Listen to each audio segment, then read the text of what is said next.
কেরালার নামটা আজকে ওদের কেন্দ্রীয় মন্ত্রিসভা বিজেপি সরকার কেরালা করেছে রাজ্য সরকারের প্রস্তাব অনুযায়ী, তাতে আমি কেরালা ভাই বোনদের অভিনন্দন জানাচ্ছি, কনগ্রাচুলেশন জানাচ্ছি। Many congratulation to my Keralian brothers and sisters.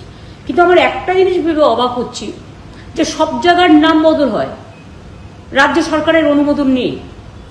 বাংলায় দীর্ঘদিন ধরে আমাদের YZ WYZ এর মধ্যে পড়ে থাকতে হয় কেন?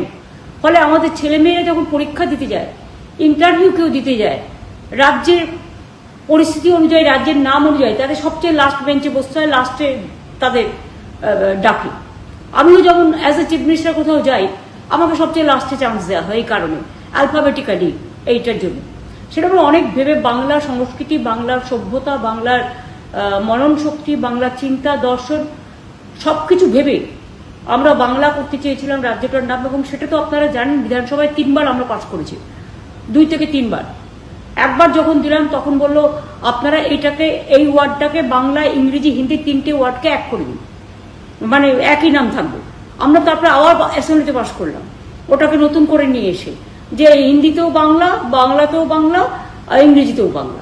কিন্তু তারপরেও আমি অবাক হয়ে যাচ্ছি, আমি নিজেও প্রধানমন্ত্রীকে যতবার দেখা করেছি, বা হোম মিনিস্টারকে, বা আমাদের এখানে যতবার ইস্টার্ন জোনের মিটিং করতে এসছে, বারবার করে বলেছি, কিন্তু কেন জানি না ওরা বাংলা বিরোধী বলেই আমার মনে হয়।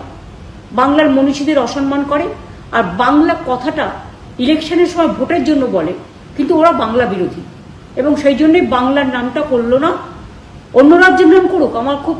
আমরা একদম উই আর মানে ভেরি মাচ ফ্লেক্সিবল অ্যান্ড আমাদের মন সকলের জন্য পড়ে থাকে। আমরা কোনো রাজ্যের বিরুদ্ধে নেই, সব রাজ্যকেই ভালোবাসি। সুতরাং ওরা পেয়ে গেল, তার কারণ আজকে কেরালায় বিজেপির সাথে CPM এর একটা জোট গড়ে উঠছে বলে